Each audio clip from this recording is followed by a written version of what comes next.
warahmatullahi wabarakatuh.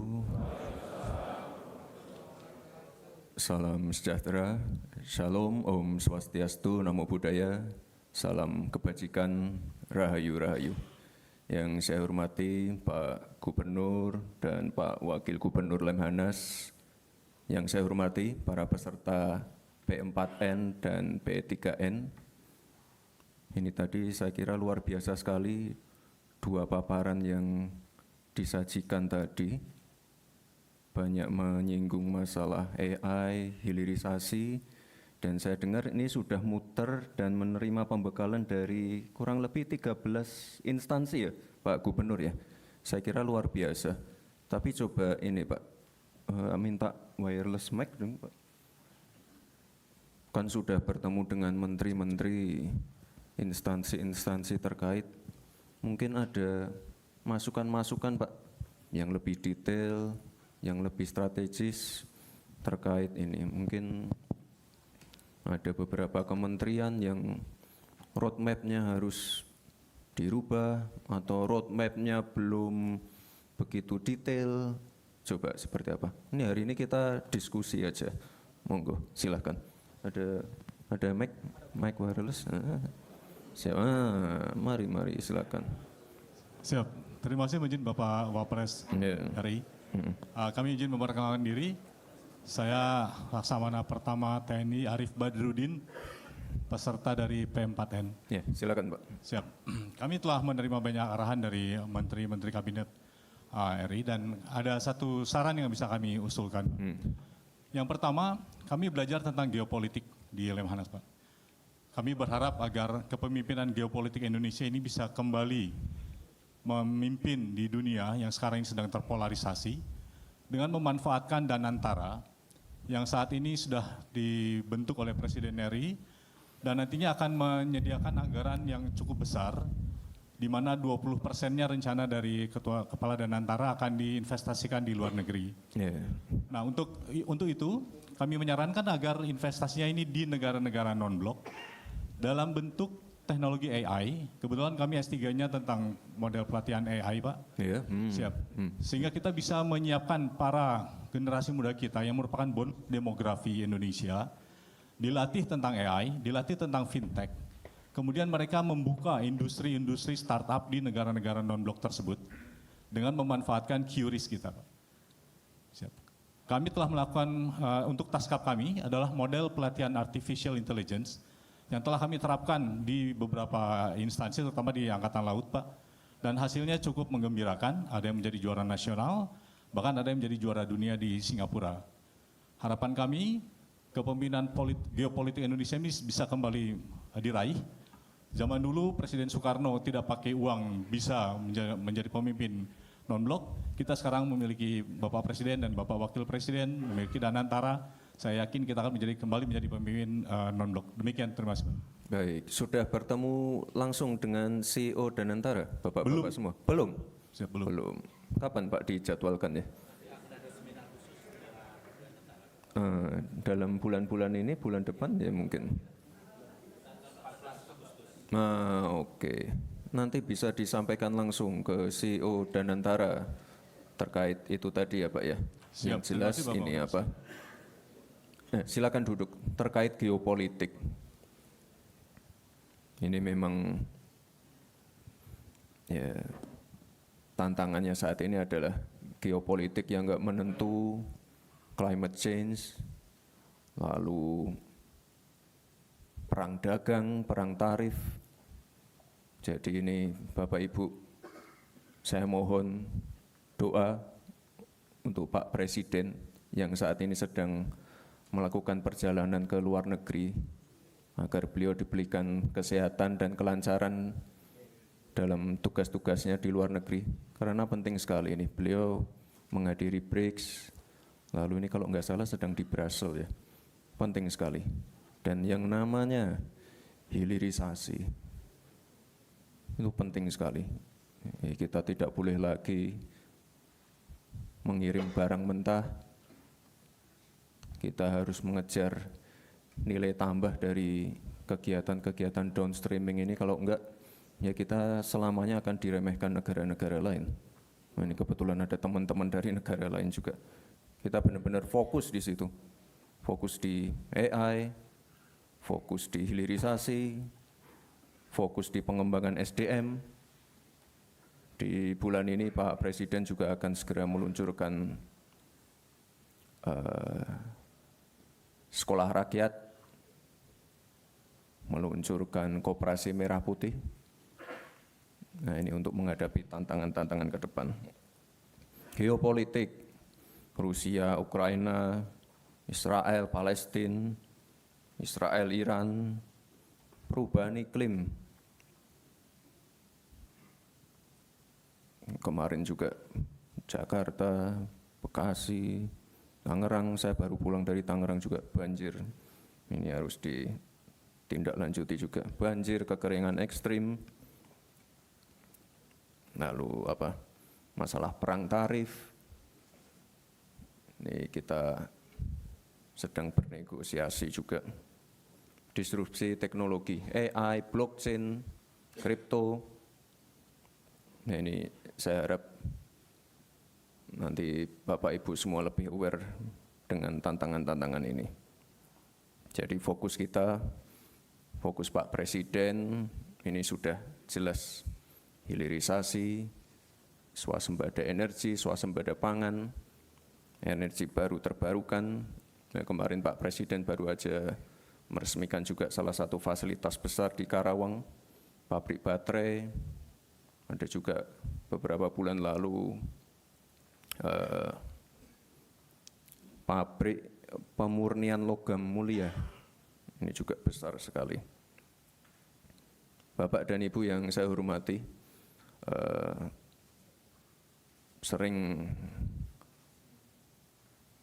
sering saya paparkan pada waktu saya masih wali kota, kampanye, debat pilpres tentang pentingnya ini bonus demografi.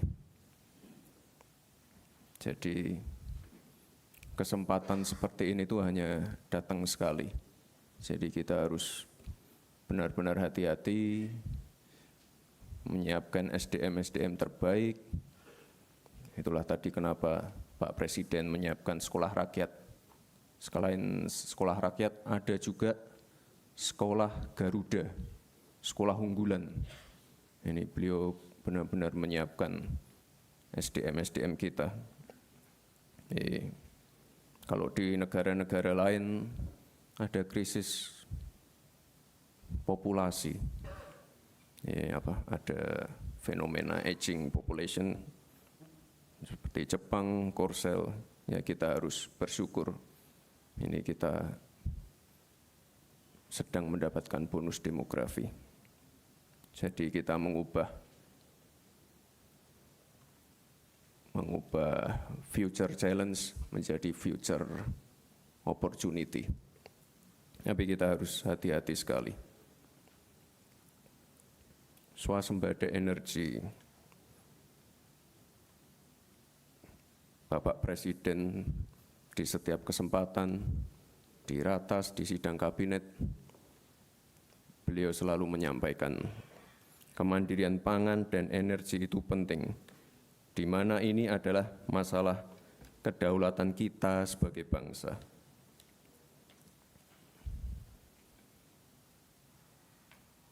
Saya baru aja pulang dari Jogja, panen tebu. Lalu dari Banyuwangi panen tebu juga. Beberapa waktu yang lalu panen beras di Ngawi. Ini saat ini stok beras kita capaiannya tertinggi selama 23 tahun terakhir, 4,25 juta ton. Ini sangat luar biasa sekali. Di mana negara-negara lain lagi kekurangan, kita surplusnya luar biasa ini. Ini kalau masalah beras sudah kita beresi ya.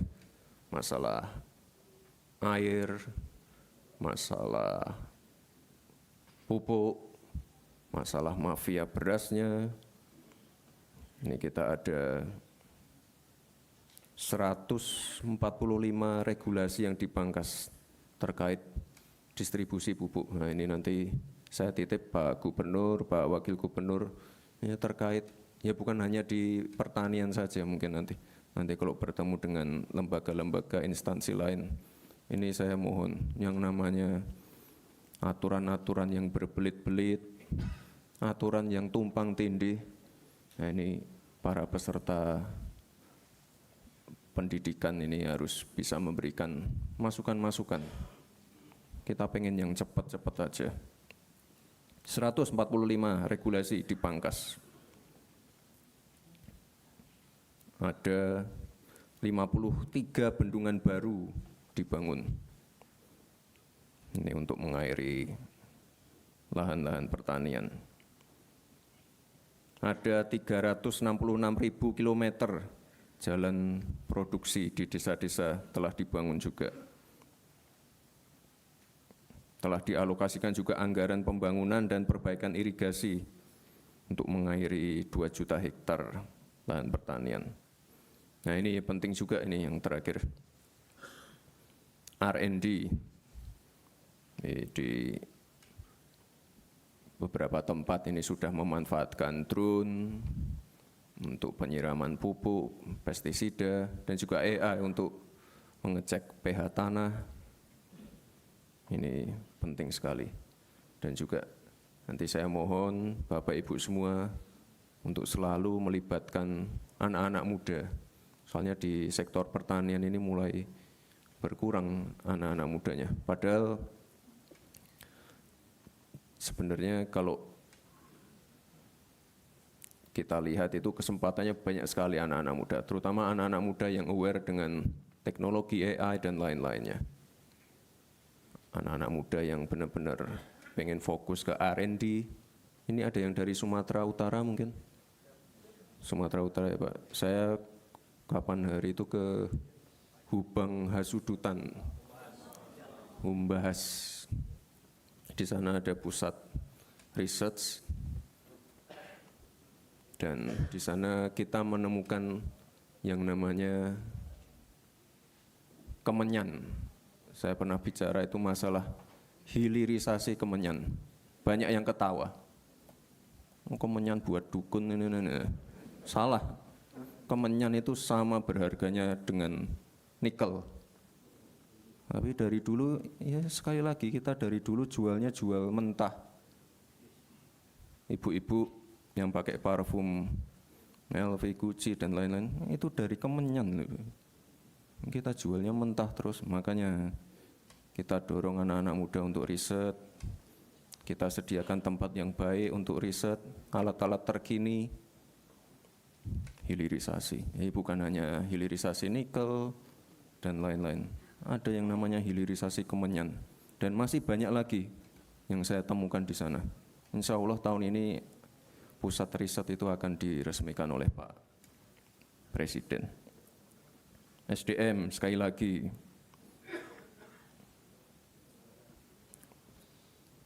Sekarang kan sudah ada program MBG, ada CKG.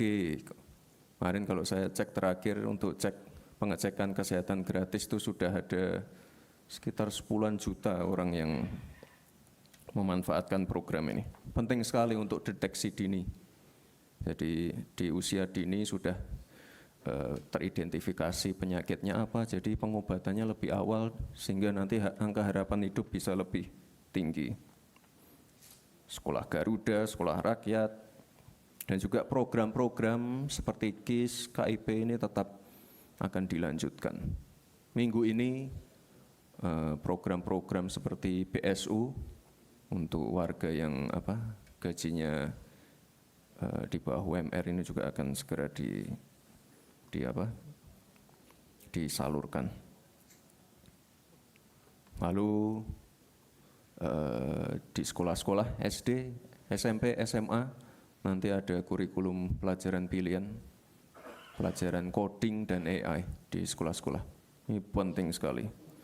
Pak Presiden malah mengusulkan pelajaran matematika di tingkat TK. Penting sekali. Dan juga di tahun ini ada sekitar 19 T untuk merenovasi sekolah-sekolah yang rusak. Jadi Pak Presiden ini benar-benar punya concern yang sangat tinggi terkait pendidikan dan SDM kita. Mungkin ada yang mengusulkan lagi untuk masalah SDM, pendidikan, Bapak Ibu. Gantian yang ibu-ibu. Minta mikrofon, Mas. Silahkan.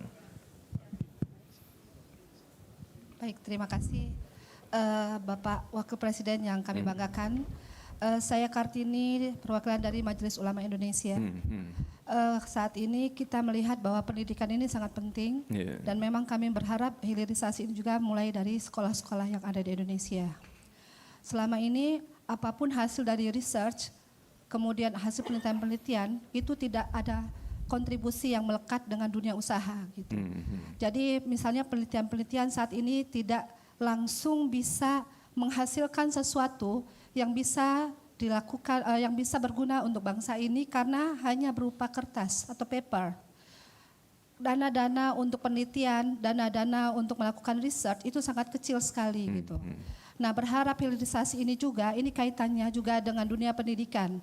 Seperti yang tadi Bapak sampaikan, mulai dari pendidikan paling dasar, misalnya dari TK, PAUD, kemudian SD, SMP, SMA, ini juga memungkinkan untuk bisa dikembangkan lebih kuat lagi.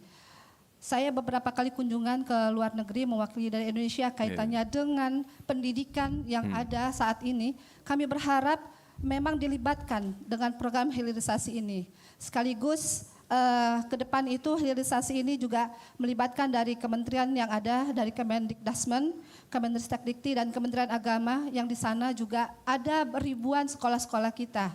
Bagaimana lembaga pendidikan kita akan maju karena kita berharap ada sentuhan-sentuhan yang saat ini dari hilirisasi ini yang kemudian bisa didanai oleh Danantara dan dari semua aspek yang ada. Itu yang kami harapkan. Dan yang terakhir adalah hasil-hasil produk yang kemudian yang dikembangkan di dunia pendidikan itu juga bisa kolaborasi dengan dunia usaha. Itu yang kita harapkan dari beberapa kali dari diskusi yang ada. Dan terakhir ini adalah banyak sekali dari teman-teman ini adalah para ahlinya dari dunia pendidikan. Mudah-mudahan Bapak bisa berkenan ke depan ini juga dilibatkan. Terima kasih. Assalamualaikum warahmatullahi wabarakatuh. Waalaikumsalam. Ya, itulah kenapa tadi saya menyinggung sedikit masalah R&D research yang ada di Humbas tadi, Bu. Nah, kita ke depan pengen ada lebih banyak lagi tempat-tempat seperti itu. Itu tadi saya bicara masalah apa yang di Humbas itu Kemenyan, lalu Pak Presiden juga sudah memberikan target ke CEO Danantara. Ini kan kita lagi kenceng-kencengnya nikel, baterai untuk EV. Nah, ke depan nanti Pak Presiden sudah menargetkan juga kita harus punya EV asli dari Indonesia.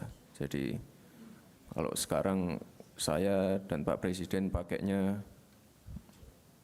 mobil Maung dari Pindad, nah ini ke depan akan kita kembangkan lagi. Dan ya sekali lagi Ibu, kita nggak boleh ketinggalan dari negara-negara lain. Anak-anak muda, usia produktif, nah ini yang harus kita dorong terus.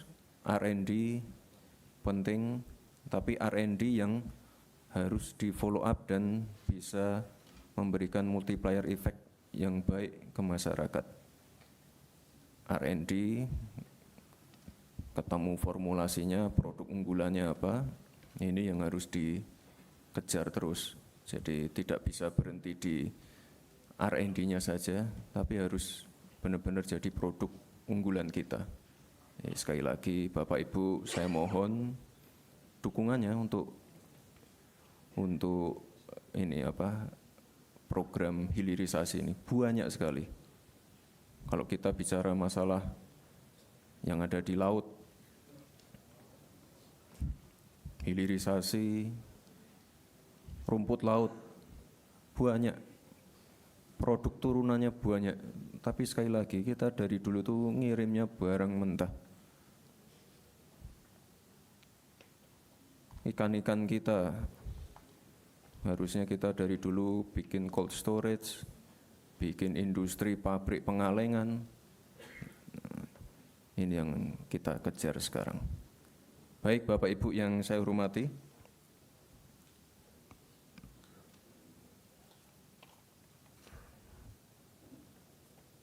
nah, ini untuk menjaga daya beli, menjaga perputaran ekonomi di tingkat masyarakat. Pak Presiden juga sudah mendorong bantuan-bantuan seperti PKH, bantuan pangan, diskon listrik, subsidi upah, diskon transportasi, diskon tarif tol, semua itu untuk menjaga daya beli dan perputaran ekonomi. Nah, ini ke depan PR-nya bagaimana bantuan-bantuan itu bisa tepat sasaran. Ya sekali lagi digitalisasi, AI. Kemarin ada berita itu apa itu yang lagi rame, apa penerima bansos rekeningnya untuk judul, nah gimana itu? Atau banyak yang fiktif dan lain-lain tidak tepat sasaran. Ini pentingnya digitalisasi. Kalau tidak salah itu nanti di bulan depan pas 17 Agustus Pak Presiden juga meluncurkan ini apa? Digital ID ya. Jadi biar ini apa? Yang namanya apa bantuan-bantuan, bansos-bansos itu bisa tepat sasaran semua. Sedang kita perbaiki Bapak Ibu. Lalu kemarin kami juga di berbagai kesempatan Banyuwangi, Bondowoso, di Sleman, mungkin Bapak Ibu udah tahu yang namanya program PNM Mekar. Udah tahu ya Bapak Ibu ya, PNM Mekar ini program lama, tapi dilanjutkan. Saat ini nasabahnya ada 17 juta. Plafonnya enggak tinggi-tinggi banget. 5 juta, 10 juta, tapi semuanya ibu-ibu. Semuanya ibu-ibu. Dan dari sini kemarin, wah itu luar biasa kemarin di Sleman. Cuma jualan keripik, jualan handicraft, anaknya bisa sekolah di UGM, kuliah di UGM. Luar biasa sekali. Dan yang paling penting ini, ya karena ini ibu-ibu lebih tertib. NPL-nya rendah sekali, 1,74. Itu rendah sekali. Artinya kalau NPL-nya rendah, kredit macetnya hampir tidak ada. Jadi ini luar biasa. Program ini akan kami teruskan dan sekali lagi udah ketemu kementerian terkait ya Pak ya. Yang BUMN PNM Mekar udah pernah ketemu. Ini bagus ini program yang bagus. Dan sekali lagi ibu-ibunya jadi mandiri semua. Dan yang saya paling senang itu NPL-nya rendah. Ya ini nanti kalau ada masukan-masukan dari Bapak Ibu semua silahkan. Ini program yang akan kami lanjutkan terus. KUR, PNM Mekar.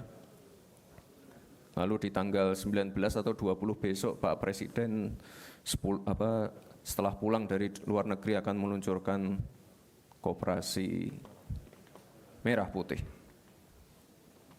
Ini untuk memperkuat ekonomi di desa dan juga pemerataan ekonomi.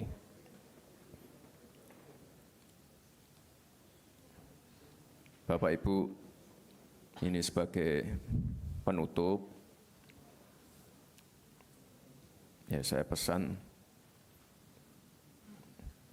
untuk selalu dalam mengeksekusi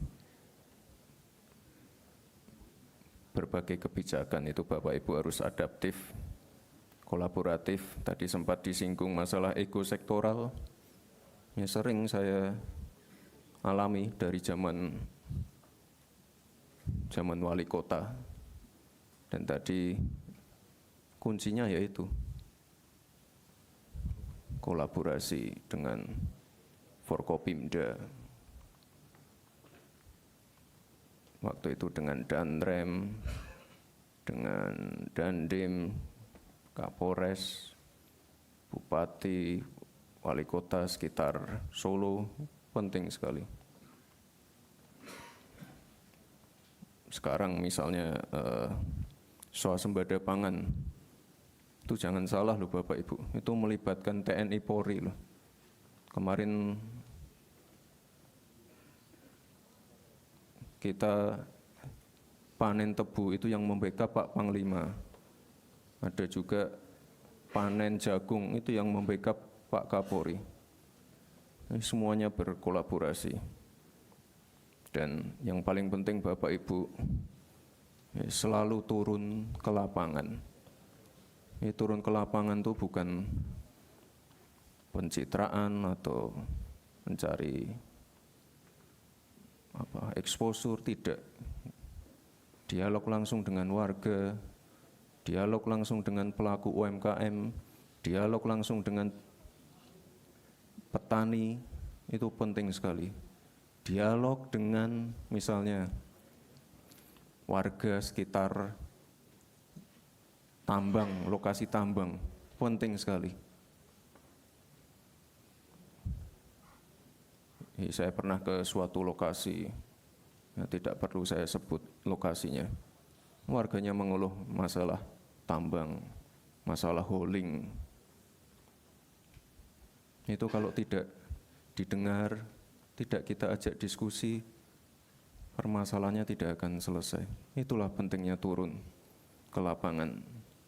Ya, turun ke lapangan ada yang mungkin bawa wartawan, bawa fotografer, tapi harus sering ke lapangan juga tanpa membawa kamera. Diam-diam aja malam-malam, satu mobil, tidak perlu ada protokol, penting sekali. Bapak Ibu yang saya hormati, kita harus satu visi, satu tujuan, satu komando, mewujudkan visi, misi, program dari Bapak Presiden. Sekali lagi kita harus bekerja sama, hilangkan ego sektoral atau merasa paling hebat sendiri. Kita harus menjaga situasi tetap kondusif. Tidak ada negara yang bisa tumbuh dalam keadaan tidak stabil atau tidak kondusif. Dan sekali lagi Bapak Ibu, selalu turun ke lapangan agar kebijakan dan keputusan yang dibuat bisa sesuai dengan kondisi masyarakat. Saya yakin Bapak Ibu semua adalah pemimpin yang berdedikasi, yang mampu membawa Indonesia menjadi negara maju dan meraih Indonesia emas. Mari bersama kita bersatu.